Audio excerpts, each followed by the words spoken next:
ہم وہی کہیں گے جو ہمارا دین ہم کو بتاتا ہے. عمل کرو تو تمہارا بھلا ہے، نہیں کوئی عمل کرے تو نقصان ہمارا نہیں ہے، اسی کا نقصان. بسم اللہ الرحمن الرحیم. نحمده ونصلي ونسلم على رسوله الكريم، اما بعد فاعوذ باللہ من الشیطان الرجیم. بسم اللہ الرحمن الرحیم. فعسى ان تكرهوا شيئا ويجعل الله فيه خيرا كثيرا. صدق الله العظيم وبلغنا رسوله النبي الكريم ونحن على ذلك لمن الشاهدين والشاكرين والحمد لله رب العالمين. بارگاہ رسالت مآب صلی اللہ علیہ وآلہ وسلم میں بلند آواز سے درود و سلام کا نذرانہ پیش کر لیں. اللہم صلی علی سیدنا و مولانا محمد معدن الجود والکرم وآلہ الکرام وابنہ الکریم وبارک وسلم صلاۃ و سلاما علیک یا رسول اللہ صلی اللہ تعالی علیہ وسلم. نبی اور آل نبی کی بارگاہ میں حصول برکت کے لیے ایک مرتبہ اور پڑھ لیں. صلی اللہ علی النبی الامی وآلہ صلی اللہ علیہ وسلم صلاۃ و سلاما علیک یا رسول اللہ صلی اللہ تعالی علیہ وسلم. السلام علیکم ورحمۃ اللہ وبرکاتہ. سب سے پہلے آپ تمامی حضرات کو اسلامی سال کا دوسرا مہینہ، جس کو ماہ رضا یعنی امام احمد رضا کا مہینہ بھی کہا جاتا ہے، کیونکہ اس کی 25 تاریخ کو امام اہل سنت اعلیٰ حضرت علیہ الرحمہ کے وصال پاک کی تاریخ ہے. اور اس مہینے کو استقبال کا مہینہ بھی کہا جاتا ہے کہ یہ مہینہ ماہ نور کا استقبال کرتا ہے، کہ اس کے فوراً بعد سرور کائنات صلی اللہ علیہ وسلم کی ولادت پاک کا مہینہ ہے. اس مبارک مہینے کی آپ سب کو مبارکبادی پیش کرتا ہوں. اللہ تبارک و تعالی اس ماہ رضا کو ہمارے لیے خیر و برکت کا ذریعہ بنائے، اور امام اہل سنت اعلیٰ حضرت علیہ الرحمہ کے فیوز و برکات سے اللہ ہم سب کو مالا مال فرمائے. ان کے نقش قدم پر چلنے کی اللہ تعالی ہم سب کو توفیق عطا فرمائے. آج سفر المظفر کی دوسری تاریخ ہے. کل چاند کی گواہی موصول ہوئی مفتی اعظم مہاراشٹرا حضرت علامہ مفتی محمود اختر القادری صاحب قبلہ کی بارگاہ میں، تو کل آپ نے اعلان فرمایا. اس اعتبار سے آج سفر المظفر کی جو ہے یہ دوسری تاریخ ہے. قرآن مقدس کی جس آیت کریمہ کی میں نے تلاوت کی ہے، اللہ تبارک و تعالی ارشاد فرماتا ہے فَعَسَىٰ أَن تَكْرَهُوا شَيْئًا وَيَجْعَلَ اللَّهُ فِيهِ خَيْرًا كَثِيرًا. تو ہو سکتا ہے کہ کوئی چیز تمہیں ناپسند ہو اور اللہ اس میں بہت بھلائی رکھ دے. یعنی کبھی کبھار ایسا ہوتا ہے کہ کوئی چیز ہمیں تو ناپسند ہے، لیکن اللہ نے اس میں ہمارے لیے بہت زیادہ بھلائی رکھ دی ہے. یہاں پر اس آیت کریمہ سے ہمیں زندگی گزارنے کے لیے بہت سارے اسباق ملتے ہیں. میں اس پر گفتگو کرنے سے پہلے ایک تاریخی واقعہ آپ کے سامنے پیش کرتا ہوں، جس کا عنوان ہی ہے ایک اور کربلا تھی اس کربلا کے بعد. یہ آپ لوگوں کے لیے بہت ہی نئی بات ہوگی. ایک اور کربلا تھی اس کربلا کے بعد. آپ اندازہ لگائیں کہ کربلا کے بعد ایک کربلا اور بھی ہوئی تھی، اور اسے بھی کربلا کہا جاتا ہے. ایک کربلا تو وہ ہے جس میں حضرت علی اکبر رضی اللہ تعالیٰ عنہ شہید ہوئے، حضرت علی اصغر رضی اللہ تعالیٰ عنہ کے گلے پر تیر چلایا گیا، امام عالی مقام امام حسین شہید کربلا رضی اللہ تعالیٰ عنہ نے بے مثال اور لازوال قربانی دے کر کے دین اسلام کو بچایا. ایک کربلا وہ ہے. لیکن اہل بیت اطہار کی قربانیوں کا سلسلہ یہیں تھمتا نہیں ہے، یہیں ختم نہیں ہوتا ہے، بلکہ اس کربلا کے بعد ایک اور بھی کربلا ہوئی تھی منیر نیازی کا ایک شعر ہے، ایک اور دریا کا سامنا تھا منیر مجھ کو، میں ایک دریا کے پار اترا تو میں نے دیکھا۔ یعنی ہم یہ سمجھتے ہیں کہ کربلا پر اہل بیت کی قربانیوں کا سلسلہ ختم ہو گیا ہے، ایسا نہیں ہے۔ اہل بیت اطہار رضی اللہ تعالی عنہم کی قربانیوں کا سلسلہ کربلا پہ ختم نہیں ہوا، بلکہ کربلا کے بعد بھی اہل بیت اطہار رضی اللہ تعالی عنہم نے اپنی قربانی پیش کی ہے۔ اس مشہور کربلا کے بعد وہ کربلا بھی عاشوراء کی 10ویں تاریخ یعنی محرم الحرام شریف کی 10ویں تاریخ کو ہوئی، لیکن جو بعد والی ایک کربلا ہے وہ بھی عاشوراء کا دن تھا، اور وہاں پر بھی اہل بیت اطہار رضی اللہ تعالی عنہم ہی قربانی دے رہے تھے، اور وہی کوفہ والے بے وفائی کر رہے تھے جنہوں نے امام حسین رضی اللہ تعالیٰ عنہ کے ساتھ بے وفائی کی تھی۔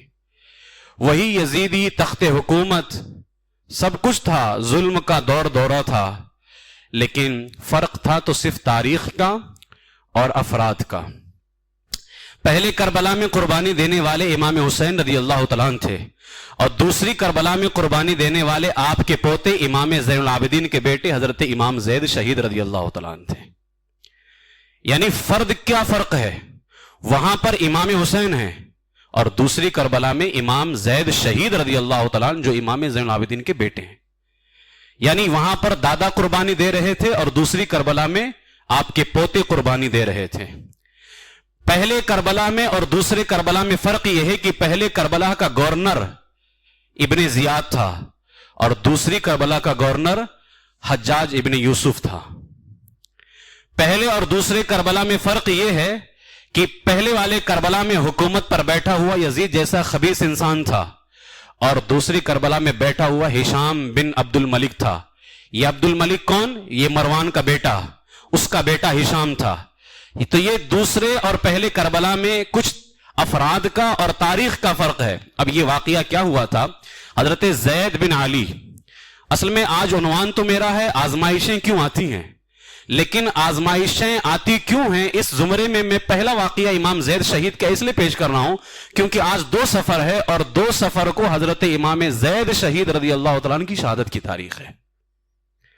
ہم میں سے اکثر کو نہیں معلوم ہوگا کہ اس سفر کی دوسری تاریخ کو امام زین العابدین کے بیٹے کی شہادت ہوئی ہے۔ اللہ تعالیٰ اس شہادت کی برکتیں ہم سب کو نصیب فرمائے۔ یہ واقعہ کیسے پیش آیا؟ حضرت زید بن علی یعنی علی کے بیٹے زید، کیونکہ امام زین العابدین کا نام تھا علی، یہ امام حسین رضی اللہ تعالیٰ عنہ کے پوتے ہیں۔ فتاوی رضویہ شریف کے اندر بھی اعلیٰ حضرت علیہ رحمٰن نے جہاں ان کا ذکر فرمایا، ان کی شہادت پر امام اہل سنت اعلیٰ حضرت علیہ رحمٰن نے فرمایا کہ امت کا اتفاق ہے، کیونکہ بلگرام مارہرہ شریف کے جو سادات ہیں اور بلگرام شریف کے جو سادات ہیں یہ سب امام زید شہید کی اولادوں میں سے آتے ہیں، اس لیے ان کو زیدی سید کہا جاتا ہے۔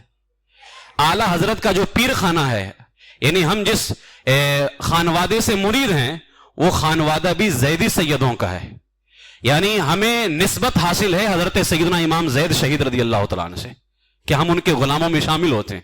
ویسے تو ہم سارے اہل بیت اطہار کے غلام ہیں، لیکن پیری مریدی کا جو شجرہ ہوتا ہے اس شجرے میں ہمارے جو آقا ہیں ان میں حضرت امام زید شہید رضی اللہ تعالیٰ عنہ کی اولادیں ہیں، یعنی مارہرہ شریف کے جو سید ہیں یہ سب امام زید شہید کی اولادوں میں سے آتے ہیں، بلگرام شریف کے جو سید ہیں امام زید شہید کی اولادوں میں سے آتے ہیں۔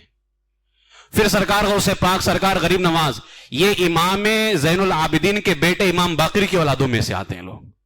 تو امام زین العابدین کے بیٹے امام زید شہید الگ، امام زین العابدین کے بیٹے امام باقر الگ، تو مارہرہ اور بلگرام والے جو سید ہیں وہ امام زید شہید کی اولادوں میں سے آتے ہیں، یعنی امام زید شہید کے واسطے سے امام حسین تک جاتے ہیں۔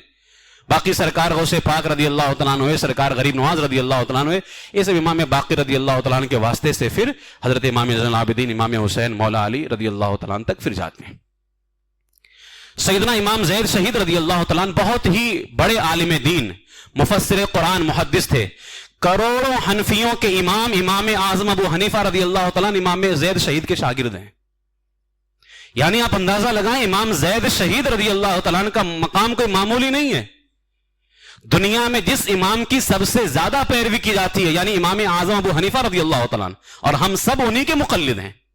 ہماری نمازیں، ہمارے روزے اور ہمارے دیگر اعمال جن مسائل کے اندر ہم پیروی کرتے ہیں وہ مسائل امام اعظم ابو حنیفہ رضی اللہ تعالیٰ عنہ کے ہی نکالے ہوئے ہیں. وہ امام اعظم ابو حنیفہ رضی اللہ تعالیٰ عنہ امام زید شہید رضی اللہ تعالیٰ عنہ کے شاگرد ہیں. آپ اندازہ لگائیں، دنیا کا اتنا بڑا امام، چاروں اماموں میں سب سے بڑے امام امام اعظم ہیں. وہ امام اعظم جس ذات کے شاگرد ہیں اسے دنیا سیدنا زید شہید رضی اللہ تعالیٰ عنہ کی تھی. آپ اندازہ لگا سکتے ہیں اسی سے کہ ان کے علم کا اور ان کی فکر کا مقام کیا ہوگا.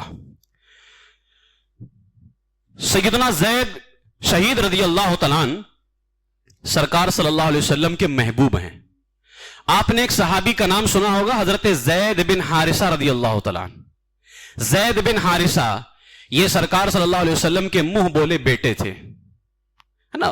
یہ بھی کہا گیا نا کہ غلاموں میں سب سے پہلے ایمان لانے والے زید بن حارثہ رضی اللہ تعالیٰ عنہ. سرکار صلی اللہ علیہ وسلم نے ان کو اپنا منہ بولا بیٹا بنایا تھا، حضرت زید بن حارثہ کو. اور 1,00,000 کم و بیش 24,000 صحابہ میں صرف زید ایسے صحابی ہیں جن کا نام قرآن پاک میں آیا ہوا ہے. کسی کا نام قرآن میں نہیں ہے. ان کی عظمتیں، صحابہ کی عظمت، ان کی فضیلت ہے اپنی جگہ پر. نام اگر کسی صحابی کا قرآن میں ہے تو صرف حضرت زید بن حارثہ رضی اللہ تعالیٰ عنہ کا ہے. حدیث شریف میں ہے ایک دن رسول پاک صلی اللہ علیہ وسلم نے انہیں دیکھا، حضرت زید بن حارثہ کو، تو رو دیے. آپ نے فرمایا المظلوم من اہل بیتی سمیع ھذا، میرے اہل بیت میں سے ایک مظلوم ہوگا جس کا نام اس کے نام پہ ہوگا. وہ حضرت زید شہید کی طرف سرکار نے اشارہ فرمایا، کیونکہ ابھی تو امام زید شہید پیدا نہیں ہوئے سرکار کے زمانے میں، لیکن صحابی کا نام تھا زید بن حارثہ. تو حضور نے فرمایا میرے اہل بیت میں سے ایک مظلوم ہوگا جس کا نام میرے اس صحابی کے نام پہ ہوگا. کہاں ہیں وہ لوگ جو کہتے ہیں سرکار کو علم غیب نہیں ہے؟ ابھی امام زید شہید پیدا نہیں ہوئے، سرکار فرما رہے ہیں میری اہل بیت میں ایک زید شہید ہوں گے. اور صرف نام نہیں بتایا بلکہ یہ بھی بتایا کہ ان پہ ظلم بھی کیا جائے گا. پھر اللہ کے رسول صلی اللہ علیہ وسلم نے فرمایا والمقتول فی اللہ والمصلوب من امتی سمیع ھذا، اسی نام کا وہ مظلوم، یعنی یہ جو نام ہے زید بن حارثہ کا، اسی نام کا وہ مظلوم اللہ کا کلمہ بلند کرتے ہوئے شہید ہوگا اور اسے سولی دی جائے گی. ابھی امام زید شہید رضی اللہ تعالیٰ دنیا میں تشریف نہیں لائے، سرکار علیہ الصلوۃ والسلام خبر دے رہے ہیں. پھر آپ صلی اللہ علیہ وسلم نے حضرت زید بن حارثہ سے فرمایا ادن منی یا زید. اب جب سرکار نے اپنے صحابی کو دیکھا کہ میرے بیٹے کا نام بھی میرے اسے صحابی کے نام پہ ہوگا، تو سرکار نے فرمایا زید بن حارثہ میرے قریب آ جاؤ. زادک اللہ حبا عندی فانک سمیع الحبیب من ولدی زید، اللہ پاک میرے دل میں تمہاری محبت بڑھائے. پوری دنیا خواہش کرتی کہ حضور کی محبت دل میں بڑھ جائے. صحابی پر حضور کتنے مہربان ہوتے تھے. میرے آقا نے فرمایا اللہ تمہاری محبت میرے دل میں بڑھائے، بے شک تمہارا نام میری اولاد میں سے میرے محبوب زید کے نام پر ہے. میری اولاد میں سے میرے محبوب زید کے نام پر تمہارا نام ہے. اسی لیے ایک روایت میں ملتا ہے کہ جب امام علی مقام رضی اللہ تعالیٰ عنہ امام حسین کوفہ جا رہے تھے مکہ شریف سے، بہت سارے واقعات ملتے ہیں. تو امام حسین رضی اللہ تعالیٰ عنہ جب کوفہ جا رہے تھے، راستے میں ایک مقام پر آپ کا پڑاؤ ہوا، آپ رکے. قریب ہی ایک گاؤں تھا. آپ نے اپنے غلام سے فرمایا جاؤ گاؤں سے جا کر کے بکری خرید لاؤ. وہ غلام گیا اور جا کر کے بکری خرید لایا. واپس آ کر کے اس نے ذبح کی اور گوشت پکانے کی تیاری شروع ہو گئی. اتنے میں وہ شخص جس سے بکری خریدی گئی تھی وہ بھی پیچھے پیچھے پہنچ گیا. جب اس نے امام علی مقام کو دیکھا نا تو پہچان گیا کہ یہ جو سخاوت والے گھرانے والے ہوتے ہیں نا، یہ انہی گھرانے سے تعلق رکھتے ہیں. وہ امام علی مقام کو پہچان گیا تو اس کے دل میں لالچ آ گیا. اس نے سوچا کہ سخیوں کا گھرانہ ہے، کیوں نہ کچھ پیسے اور کما لیے جائیں. تو اس نے کیا کہا، یا ابن رسول اللہ ھذا اشترى شاتی فذبحها ولم يدفع الی ثمن، اے شہزاد رسول آپ کے غلام نے مجھ سے بکری لے کر کے ذبح تو کر دی ہے مگر مجھے بکری کی قیمت نہیں دی ہے. اس نے یہ کہا، بکری والے نے کہا کہ آپ کے غلام نے بکری لے کر کے ذبح تو کر دی لیکن مجھے بکری کی قیمت نہیں دی ہے. امام علی مقام رضی اللہ تعالیٰ عنہ جلال میں آ گئے، فوراً غلام کو بلایا، کیونکہ امام کو کیسے پسند کہ کوئی کسی کی بکری کی قیمت نہ دے اور لا کر کے ذبح کر کے مجھے اس کا گوشت کھلائے. امام نے غلام کو بلایا، پوچھا کیا تو نے قیمت نہیں دی؟ اس نے عرض کیا حضور میں نے دی ہے. اور میرے پاس گواہ بھی موجود ہیں. اس غلام نے فوراً گواہ حاضر کر دیے کہ میں نے قیمت دی ہے اور یہ گواہ قیمت دینے کی گواہی دیں گے. یہ اب معاملہ بالکل صاف صاف ہو گیا تھا.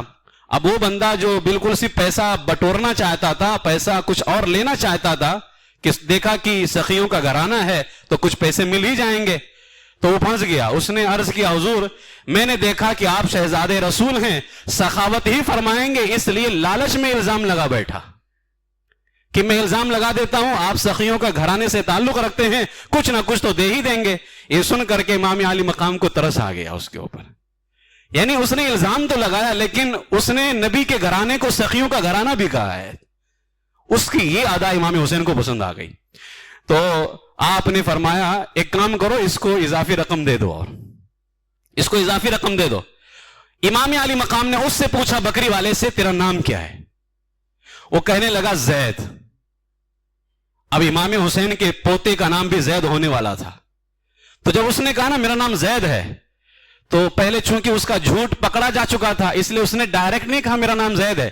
وہ کہتا ہے ما بالمدینۃ اکذب من رجل اسمہ زید, یعنی حضور شہر میں سب سے بڑا جھوٹا زید ہی ہے. یعنی اپنا نام بھی بتایا اور جھوٹ پکڑا گیا تھا تو اس نے اپنے آپ کو جھوٹا بھی کہا امام کی بارگاہ میں.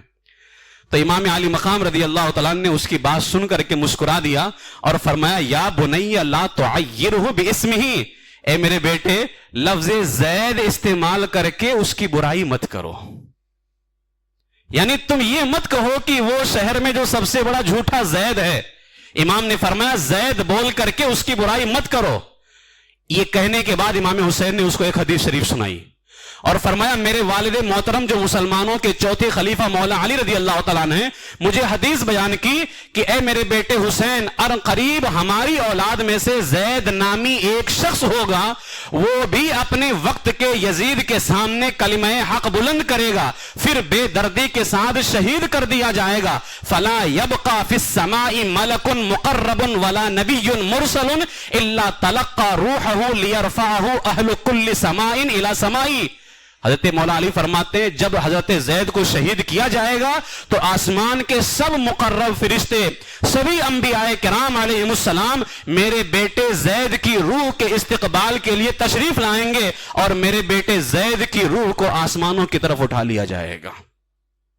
ابھی حضرت زید شہید پیدا نہیں ہوئے ہیں لیکن ان کی آزمائش کا ذکر ہو رہا ہے اور امام کوفہ جاتے جاتے ذکر فرما رہے ہیں کہ صرف مجھ پر آزمائش نہیں ہے یہ, کیونکہ امام پر بھی آزمائش ہی تھی, اللہ کی طرف سے امتحان تھا. تو امام نے گویا بتا دیا کہ ہم اہل بیت اطہار کی قربانی کا سلسلہ یہی ختم نہیں ہو رہا ہے, ہماری نسلوں میں بھی ایک نام زید کا ہوگا جو کلمہ حق بلند کرتے ہوئے وہ بھی قربانی پیش کریں گے. آپ غور فرمائیے یہ حضرت زید بن علی رضی اللہ تعالیٰ عنہ کس شان کے مالک تھے. میں نے ان کی کچھ شانیں آپ کے سامنے اس لیے بیان کی ہیں کہ آپ یہ کوئی پہلا نام سن کر کے یہ نہ سوچیں کہ کوئی معمولی ہوں گے اہل بیت اطہار میں یا بہت بعد کے ہوں گے, نہیں, بڑا عظیم مقام ہے ان کا. حدیث رسول صلی اللہ علیہ وسلم میں ان کا ذکر موجود ہے. امام زید شہید رضی اللہ تعالیٰ عنہ ٹھیک 122 ہجری یعنی امام علی مقام رضی اللہ تعالیٰ عنہ کی شہادت کے 62 سال کے بعد کا یہ واقعہ ہے, کوئی زیادہ دن بھی نہیں ہوئے. امام حسین شہید کربلا رضی اللہ تعالیٰ عنہ کی جو شہادت ہوئی سن 61 ہجری کے اندر اور اس کے 122 ہجری یعنی ٹھیک 62 سال کے بعد یہ واقعہ پیش آیا. یعنی دوسرا کربلا 62 سال کے بعد میں ہوا. کوفہ ہی ہے, ظالم کا ہی دور دورہ ہے, بس صرف حکومت پہ بیٹھنے والوں کا فرق تھا. وہاں یزید تھا, یہاں ہشام تھا. وہاں گورنر ابن زیاد تھا, یہاں گورنر حجاج ابن یوسف تھا. وہاں قربانی دے کر کے اسلام بچانے والے امام حسین تھے, یہاں قربانی دے کر کے اسلام کو بچانے والے انہی کے پوتے حضرت امام زید شہید رضی اللہ تعالیٰ عنہ تھے. یہ فرق ہے بس. وہی عاشورے کی محرم کی 10ویں تاریخ ہے, عاشورے کا دن ہے. حضرت زید شہید رضی اللہ تعالیٰ عنہ یہ مدینے میں رہتے تھے. وہاں پر خط دے کر کے بلایا گیا تھا اور بے وفائی کی گئی تھی. امام زید شہید رضی اللہ تعالیٰ عنہ مدینے میں رہتے تھے, امام حسین بھی مدینے میں رہتے تھے, لیکن وہ مدینے سے پہلے مکے آئے, پھر مکے میں خط دے کر کے کوفہ بلایا گیا. لیکن امام زید شہید کو خط نہیں لکھا گیا تھا, امام زید شہید رضی اللہ تعالیٰ عنہ مدینے میں رہتے تھے. آپ کو معلوم ہوا کہ وقت کا یزید ہشام بن عبد الملک پہلے والے یزید کی طرح دین کے اندر بگاڑ پیدا کرنے کی ناپاک کوششیں کر رہا ہے. یہی بات جب امام حسین کو پتا چلی تو آپ نے اس کے خلاف جہاد کیا. جب امام زید شہید کو پتا یہ بات چلی کہ وقت کا یزید ہشام بن عبد الملک پہلے والے یزید کی طرح دین کو بگاڑنے کی کوشش کر رہا ہے, تو امام زید شہید سے کیسے برداشت ہو سکتا تھا؟ جس دین کو ان کے دادا جان نے قربانی دے کر کے بچایا تھا, آج بیٹھا تو نہیں جا سکتا تھا.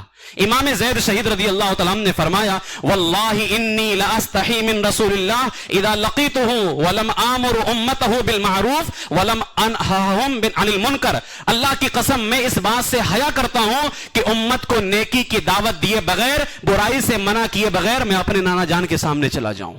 میں اس بات سے حیا کرتا ہوں, مجھے شرم آتی ہے کہ میرے سامنے یہ دین بگاڑے اور میں لوگوں کو برائی سے منع کیے بغیر, لوگوں کو نیکی کا حکم دیے بغیر میں چلا جاؤں اور نانا جان کی بارگاہ میں ایسے چلا جاؤں. اگر میرے دادا جان نے امام حسین نے دین بچا کر کے نانا کی بارگاہ میں حاضری دی ہے تو میں پوتا بھی دین بچا کر کے نانا کی بارگاہ میں حاضری دوں گا. یہ امام زید شہید رضی اللہ تعالیٰ عنہ کے وہ جملے ہیں. آپ نے کیا کیا؟ جو نیکی کی دعوت ہے, برائی سے منع کرنا ہے, ہشام کے خلاف جو ہے لوگوں کو بتانا ہے, آپ نے یہ سلسلہ شروع کر دیا. کوفہ والے جنہوں نے پہلے امام حسین کے ساتھ بے وفائی کی تھی, اب کی بار انہوں نے بہت پکے وعدے کیے. کوفہ والوں نے دوبارہ پھر امام زید شہید سے وعدہ کیا اور اتنے پکے وعدے کیے. انہوں نے اس بار خود خط نہیں لکھا, پہلے تو امام حسین کو خط لکھا تھا نا, تقریباً 150 خطوط لیٹرز لکھے تھے. اس بار خط نہیں لکھا. کوفہ والے مدینے چل کر کے آئے امام زید شہید کی بارگاہ میں اور مدینے میں پہنچ کر کے انہوں نے بیعت کی, بہت یقین دلایا کہ ہم شہر رسول میں آپ سے وعدہ کرتے ہیں, آپ کے ساتھ بے وفائی نہیں کریں گے. کوفہ والوں نے کہا. مگر افسوس جب امام زید شہید رضی اللہ تعالیٰ عنہ کوفہ تشریف لے کر کے آئے, عین وہ وقت جب آپ نے کلمہ حق بلند کرنے کا ارادہ کیا اور ہشام کے خلاف کلمہ جہاد بلند کرنے والے ہی تھے, ایک دن پہلے ان لوگوں نے بے وفائی کا بہانہ کر دیا. ایک دن پہلے مدینے میں جا کر کے وعدہ کیا, مدینے میں جا کر کے بیعت کی, خط لکھ کر کے نہیں بلایا, خود جا کر کے بلا کر کے لے کر کے آئے. لیکن یہ کتنے بے وفا تھے کوفہ والے, انہوں نے ایک دن پہلے, جانتے ہو کیا ہوا؟ مسئلہ کیا تھا؟ آج جس چیز کو ہم بہت ہی اہمیت نہیں دیتے ہیں اور اہل بیت کی محبت کے اندر حضرت ابو بکر و عمر رضی اللہ عنہما کی شان کے اندر گستاخی کرتے ہوئے نظر آتے ہیں, امام زید شہید رضی اللہ تعالیٰ عنہ سے بے وفائی کوفہ والوں نے کی. جانتے ہو کس بنیاد پر؟ محبت ابو بکر و عمر کی بنیاد پر. اس گھرانے نے سب سے زیادہ ابو بکر و عمر کی عظمت پہ پہرا دیا ہے.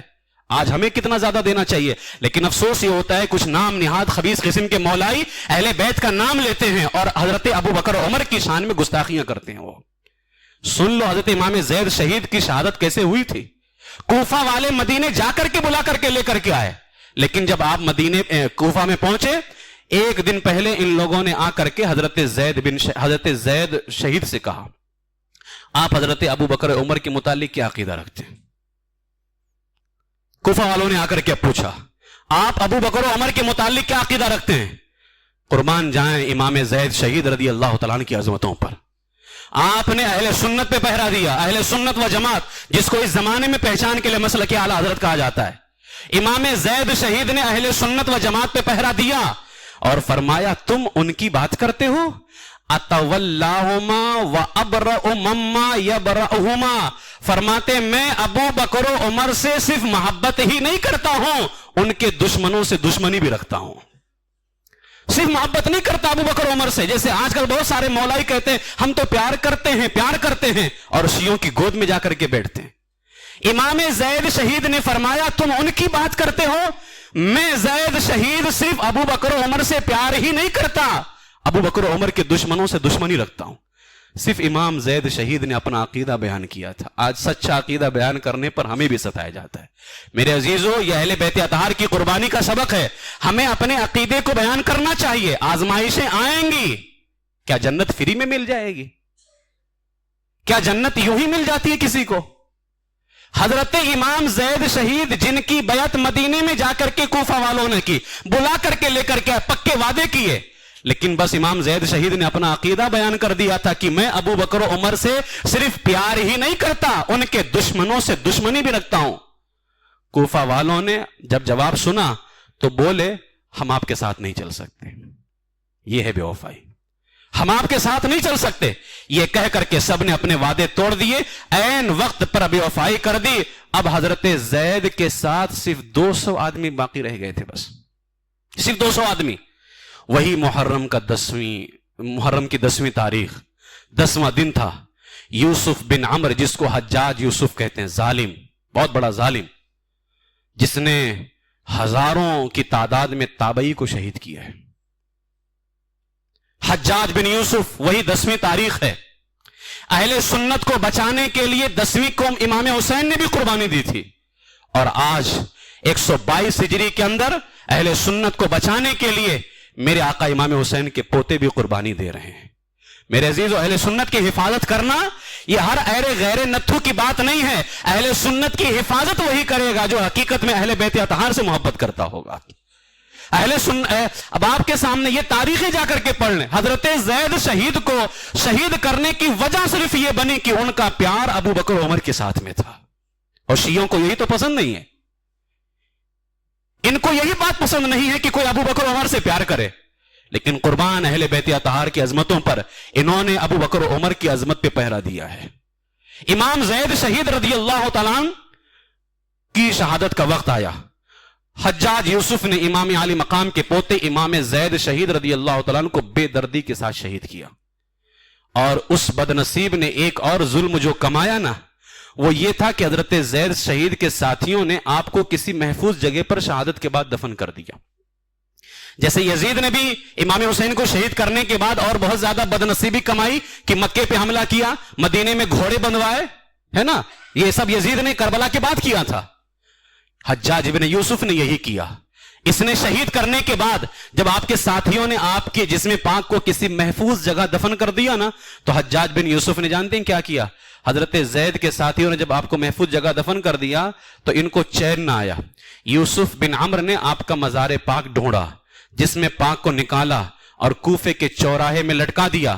بعض روایات میں آیا کہ آپ کے جسم پاک سے جب کپڑے اتار لیے گئے تھے, اللہ کی قدرت یہ دیکھیے کہ آپ کے جسم پاک پر لباس تو نہیں, اللہ تبارک و تعالی نے جس طرح اپنے محبوب کی حفاظت کے لیے مکڑیوں کا انتظام فرمایا کہ مکڑیوں نے جالا بن دیا تھا غار ثور کے اندر, اسی طریقے سے آج جب اس نبی کے شہزادے کی حفاظت کی بات آئی, اللہ تبارک و تعالی نے کچھ مکڑیوں کو توفیق دی, انہوں نے آ کر کے امام زید شہید کے پورے بدن پر جالا بن دیا, اور جالا بن کر کے امام زید شہید رضی اللہ تعالیٰ عنہ کے مبارک بدن کی حفاظت فرمائی. کافی عرصہ جسم پاک یہاں لٹکا رہا, پھر یہاں سے اتروا کر کے حجاج جیسے ظالم خبیث نے اس کو آگ میں جلوایا.